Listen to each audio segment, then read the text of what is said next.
नमस्कार दोस्तों, स्वागत है आपका। दोस्तों आइए देखते हैं पर्यावरण से संबंधित बहुत ही महत्वपूर्ण प्रश्न है जो प्रत्येक एग्जाम की दृष्टि से महत्वपूर्ण है। एवं पहला प्रश्न यह है कि दो भिन्न समुदायों के बीच का संक्रमण क्षेत्र क्या कहलाता है?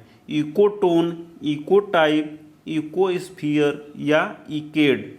तो देखिए, दो समुदाय के बीच का संक्रमण क्षेत्र इकोटोन कहलाता है। जैसे कि एक मान लीजिए हो गया वृक्ष वाला क्षेत्र ए, बी हो गया घास वाला क्षेत्र। तो ये दोनों के बीच का जो संक्रमण क्षेत्र है इसी को बोलेंगे इकोटोन। और यहाँ पे घास भी पाई जाएगी और वृक्ष भी पाया जाएगा। तो यही है संक्रमण क्षेत्र जिसे कहा जाएगा इकोटोन। बहुत ही महत्वपूर्ण प्रश्न है दोस्तों। अब देखते हैं अगला प्रश्न कि पारिस्थितिकी तंत्र में तत्वों के चक्रण को क्या कहते हैं? पीसीएस 2020 का क्वेश्चन है दोस्तों। तो पारिस्थितिकी तंत्र में तत्वों के चक्रण को कहते हैं जैव भू रासायनिक चक्र। जैव भू रासायनिक चक्र कहते हैं। अगला क्वेश्चन यह है कि कौन जीव द्वारा ग्रहण किए गए स्थान के साथ ही जीवों के समुदाय में उसकी कार्यात्मक भूमिका का भी वर्णन करता है? इकोटोन, पारिस्थितिकी कर्मता, आवास क्षेत्र। तो इसका आंसर हो जाएगा पारिस्थितिकी कर्मता। पारिस्थितिकी कर्मता जीवों द्वारा ग्रहण किए गए स्थान के साथ ही जीवों के समुदाय में उसकी कार्यात्मक भूमिका का भी वर्णन करता है। पारिस्थितिकी कर्मता जिसे कहते हैं। अगला क्वेश्चन यह है कि कौन सा एक सही सुमेलित नहीं है? ए जीवाणु, जैविक अवयव, ये तो सही है। बी हरे पौधे पारिस्थितिकी तंत्र के अंग होते हैं, इसलिए यह भी सत्य है। सी जलवाष्प, ग्लोबल वार्मिंग, यह सही है क्योंकि जलवाष्प ग्लोबल वार्मिंग का एक बड़ा कारण है। डी पर्वत सर्वाधिक अस्थायी पारिस्थितिक तंत्र, यह गलत है क्योंकि पर्वत नहीं बल्कि सर्वाधिक अस्थायी पारिस्थितिकी तंत्र है समुद्र। इसलिए आंसर इसका हो जाएगा डी, सर्वाधिक अस्थायी तंत्र पारिस्थितिकी तंत्र बोलते हैं समुद्र को। अब देखते हैं अगला प्रश्न कि पारिस्थितिकी तंत्र के विषय में क्या असत्य है? ए यह जैविक अजैविक घटकों से मिलकर बना होता है, यह सत्य है। बी इसकी अपनी स्वयं की उत्पादकता होती है, यह भी सत्य है। सी यह एक बंद तंत्र होता है, यह गलत है क्योंकि यह एक खुला तंत्र होता है जिसमें तत्व एक दूसरे से अपना जुड़े रहते हैं, एक दूसरे पर अपना प्रभाव डालते हैं। तो यह बंद तंत्र नहीं है बल्कि खुला तंत्र है। और यह प्राकृतिक संसाधन तंत्र होता है, यह तो सत्य है। ये तो असत्य पूछा है तो सत्य सी है, आंसर सी हो जाएगा। अगला क्वेश्चन यह है कि जैविक एवं अजैविक संगठकों के मध्य बिचौलिया का कार्य कौन करता है? दोस्तों पीसीएस 2020 का यह भी क्वेश्चन है, बहुत ही महत्वपूर्ण है। परजीवी, वियोजक, उत्पादक, उपभोक्ता। तो जैविक एवं अजैविक संगठकों के मध्य बिचौलिया का कार्य करता है उत्पादक। और हम जानते हैं कि उत्पादक में दो वर्ग आते हैं, सभी हरे पौधे एवं दूसरा क्या आता है? घास। सभी हरे पौधे और घास यही उत्पादक हैं, इन्हीं से सबको भोजन मिलता है। तो इसको बिचौलिया क्यों कहते हैं? तो इसके दो कारण हैं। एक तो यह है कि ये जैसे सूर्य की प्रकाश की उपस्थिति में कार्बन डाइऑक्साइड एवं जल की सहायता से प्रकाश संश्लेषण की प्रक्रिया द्वारा अपना भोजन बनाते हैं। तो सूर्य के प्रकाश की उपस्थिति में कार्बन डाइऑक्साइड की सहायता से और जल की सहायता से अपना भोजन बनाते हैं।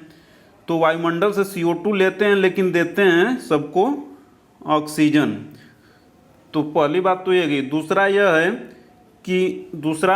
है कि जितने भी उपभोक्ता हैं, तो चाहे शाकाहारी हो या मांसाहारी हो या सर्वाहारी हो, तो सभी को भोजन इन्हीं हरे पौधे या घास से मिलता है, यानी कि उत्पादक से मिलता है। तो इन दो कारणों से इनको बिचौलिया का कार्य है इनका, इसलिए इसको बिचौलिया कार्य बोलते हैं, उत्पादक को, यानी कि सभी हरे पौधे एवं घास को। अगला क्वेश्चन यह है कि घास पारिस्थितिकी तंत्र की खाद्य श्रृंखला में सही क्रम कौन सा है? तो सही क्रम हो जाएगा इसका डी, घास, टिड्डा, मेढक, सर्प।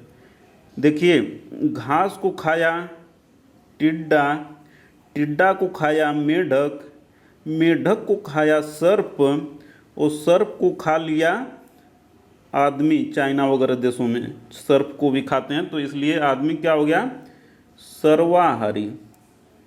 सर्वाहारी आदमी हो गया। तो देखिए, घास को खाया टिड्डा, टिड्डा को खाया मेढक, मेढक को खाया सर्प। तो यह पारिस्थितिकी खाद्य श्रृंखला का सही क्रम है, आंसर डी हो जाएगा। देखते हैं अब अगला क्वेश्चन कि अपघटक जीव हैं फफूंद एवं जीवाणु, गोलकृमि एवं प्रोटोजोआ, केचुआ एवं चींटी। तो अपघटक जीव ये सभी हैं, आंसर डी हो जाएगा। फफूंद, जीवाणु, गोलकृमि, प्रोटोजोआ, केचुआ एवं चींटी ये सभी क्या हैं? अपघटक जीव हैं।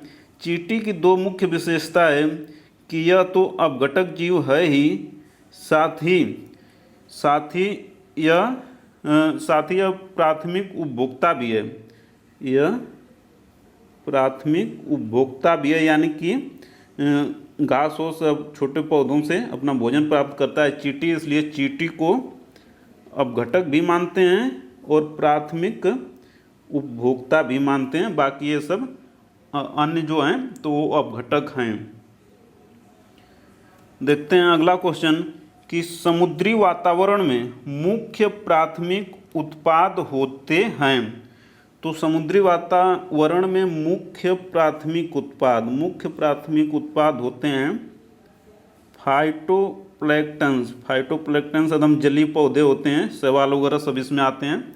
तो यही मुख्य प्राथमिक उत्पाद हैं।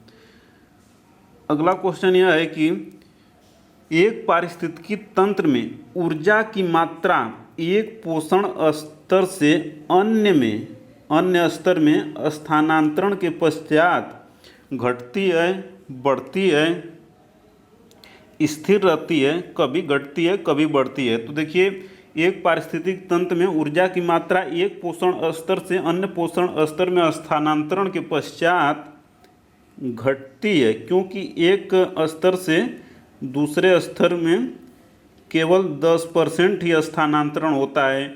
और इसको किसने बताया, उनका नाम भी एक बार पूछा है, तो इसको बताया था लिंडेमान महोदय ने। इनका नाम भी याद रखना है। इसको बोलते हैं लिंडेमान का नियम, कि पोषण स्तर एक से दूसरे स्तर में केवल 10% ही पहुंचता है। जैसे कि मतलब हरे पौधे से जैसे प्राथमिक उपभोक्ता में 10% जाएगा, उससे फिर अगले में 10% जाएगा, कम होता है, केवल 10% ही जाएगा। तो इसी 10% का नियम किसने दिया था? लिंडेमान महोदय ने।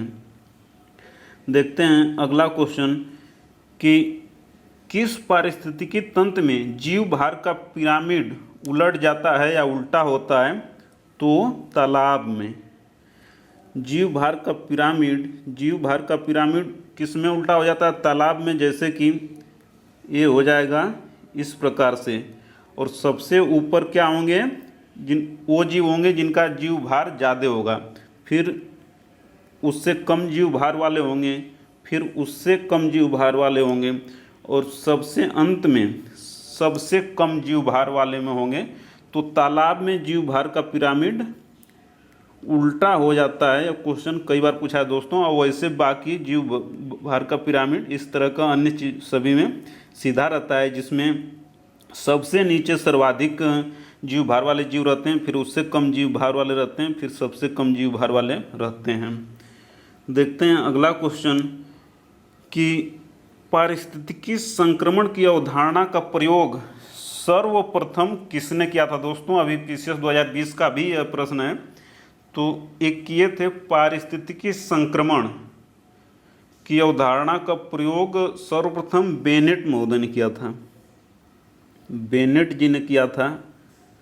और देखिए ऑटो स्मिड को भी याद रखना है, क्योंकि इन्होंने कहा था कि ब्रह्मांड धूल एवं गैस से बना है। ब्रह्मांड धूल एवं गैस से बना है किसने कहा था, ऑटो स्मिड ने कहा था। एडविन हब्बल ने क्या किया था कि ये ब्रह्मांड के विस्तार की संकल्पना दी। एडविन हब्बल ने ब्रह्मांड के विस्तार की संकल्पना दी, जो बाद में बिग बैंग थ्योरी का आधार बनी। और बिग बैंग थ्योरी यह है कि पहले संपूर्ण ब्रह्मांड एक छोटे से बिंदु में केंद्रित था, फिर इस बिंदु में विस्फोट हुआ तो ये फैलने लगा और इसी से ब्रह्मांड बना। और तो बिग बैंग यही है, बिग बैंग के थ्योरी यही है कि संपूर्ण ब्रह्मांड पहले एक छोटे से बिंदु में केंद्रित था, फिर उसमें विस्फोट हुआ तो ब्रह्मांड फैलने लगा, और यह फैलने अब भी जारी है, यानी कि ब्रह्मांड का विस्तार अब भी हो रहा है। लेकिन इस बारे में सर्वप्रथम एडविन हब्बल ने संकेत किया था, यानी कि ब्रह्मांड के विस्तार में बताया था सर्वप्रथम, जो बाद में बिग बैंग थ्योरी का आधार बना। और अर्निज ने गहन पारिस्थितिकी यानी कि डीप इकोलॉजी, यह भी एक बार पूछा है। तो गहन पारिस्थितिकी यानी डीप इकोलॉजी का कॉन्सेप्ट अर्निज नेस ने दिया था। और बेनेट ने क्या दिया था, पारिस्थितिकीय संक्रमण की अवधारणा बेनेट ने दी थी। यह भी ध्यान रखना है दोस्तों। तो इन चारों को ध्यान रखना है। अब देखते हैं अगला कि पारिस्थितिकी पदछाप के माप की इकाई क्या है। तो पारिस्थितिकी पदछाप के माप की इकाई है भूमंडलीय हेक्टेयर, भूमंडलीय हेक्टेयर। अगला क्वेश्चन यह है कि समुदायों द्वारा पूर्णक्रम जो क्रमशः एक निश्चित स्थान पर बदलता है उसे क्या कहते हैं। तो उसे कहते हैं सीयर, उसे सीयर कहते हैं। सीयर का मतलब कि समुदायों का पूर्णक्रम जो क्रमशः एक निश्चित स्थान पर बदलता है उसे सीयर कहते हैं। तो ये फैक्चुअल है। अब अगला देखते हैं कि एक मनुष्य के जीवन को पूर्ण रूप से धारणी करने के लिए आवश्यक न्यूनतम भूमि को क्या कहते हैं।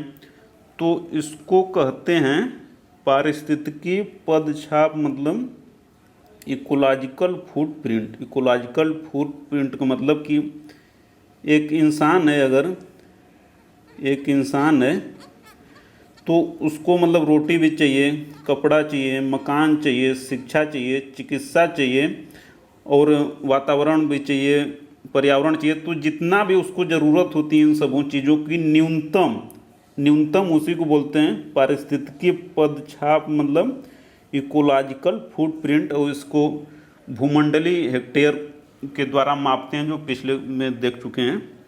तो यही है। अगला क्वेश्चन यह है कि स्वच्छ जल समुदाय में लैंटिक आवास का उदाहरण है। तो लैंटिक आवास का उदाहरण क्या है। लैंटिक आवास का उदाहरण है तालाब एवं दलदल। तालाब एवं दलदल। लैंटिक आवास का मतलब कि स्थिर जल का आवास, स्थिर जल का आवास को लैंटिक आवास बोलते हैं। तो देखिए तालाब का भी स्थिर रहता है पानी, और दलदल भी स्थिर रहता है, इसलिए आंसर ये हो जाएगा। बाकी झरना नदी गतिशील रहते हैं, यहाँ भी नदी है तो यह भी गतिशील है, इसलिए आंसर ए हो जाएगा, तालाब एवं दलदल। और लैंटिक आवास किसे कहते हैं, स्थिर जल के आवास को लैंटिक आवास कहते हैं। अगला क्वेश्चन यह है कि पारिस्थितिकी तंत्र की संकल्पना किसने दी। पारिस्थितिकी तंत्र की संकल्पना किसने दी? दोस्तों ये जो चार हैं, चारों को 4 बार अलग अलग एग्जाम में पूछा है, तो मैंने इसको एक ही जगह दे दिया है। तो पारिस्थितिकी तंत्र की संकल्पना दी A.G. टांसले ने, A.G. टांसले ने दी। सबसे महत्वपूर्ण की W.G. रोसेन ने किस चीज़ की संकल्पना दी थी? तो बायोलॉजिकल डाइवर्सिटी की संकल्पना दी। बेनेट ने क्या दिया? पारिस्थितिकी संक्रमण देख ही चुके हैं पीछे, पारिस्थितिकी संक्रमण की संकल्पना दी, संक्रमण की संकल्पना दी। और ग्रीनेल ने पारिस्थितिकी नीचे, ग्रीनेल ने पारिस्थितिकी नीचे की संकल्पना दी, जिसे आला भी कहते हैं, यानी कि सूक्ष्म आवास माइक्रो हैबिटेट की संकल्पना ग्रीनेल ने दी। तो ये चारों को ध्यान रखना। अब देखते हैं अगला क्वेश्चन कि परितंत्रों की घटती उत्पादकता का सही क्रम कौन सा है? तो परितंत्रों की घटती उत्पादकता का सही क्रम होगा डी वाला। सबसे ज़्यादा उत्पादकता देखिए मैंग्रोव की होती है, फिर घास स्थल की होती है, फिर महासागर की होती है, फिर अंत में सबसे झील हो जाती है। तो आंसर हो जाएगा डी। सर्वाधिक उत्पादकता मैंग्रोव, फिर घास स्थल, फिर महासागर, फिर झील, क्रमशः घटते हुए क्रम में है। और हम जानते हैं कि मैंग्रोव में बहुत जैव विविधता होती है, तो जितनी भी जिस क्षेत्र की जैव विविधता अधिक रहेगी उस पारिस्थितिकी तंत्र की उत्पादकता भी अधिक रहेगी, और वो पारिस्थितिकी तंत्र सर्वाधिक लंबे समय तक जीवित भी रहेगा। सब एक दूसरे से चीज़ें जुड़ी हुई हैं। अब देखते हैं अगला क्वेश्चन कि सर्वप्रथम किसने गहन पारिस्थितिकी डीप इकोलॉजी शब्द का प्रयोग किया था? तो देखिए सर्वप्रथम गहन पारिस्थितिकी यानी कि डीप इकोलॉजी शब्द का प्रयोग किया था अर्निज नेस ने किया था, अर्निज नेस ने किया था। वाटसन एवं क्रिक, वाटसन और क्रिक इन्होंने क्या किया था? तो जानते हैं हम लोग कि डीएनए द्विकुंडलिनी यानी कि डीएनए का डबल हेलिक्स वाटसन एवं क्रिक ने दिया था। फिर बाकी वेनेट महोदय ने क्या किया था? तो वेनेट महोदय ने पारिस्थितिकी संक्रमण, पीछे हम लोग देख चुके हैं, पारिस्थितिकी संक्रमण की अवधारणा बेनेट महोदय ने दी। और अर्निज नेस ने क्या किया? गहन पारिस्थितिकी डीप इकोलॉजी शब्द का प्रयोग किया या इनकी संकल्पना दी। अब देखते हैं अगला क्वेश्चन कि जल निकाय में घनत्व प्रवणता को दर्शाता है, तो दर्शाता है पिक्नोक्लाइन।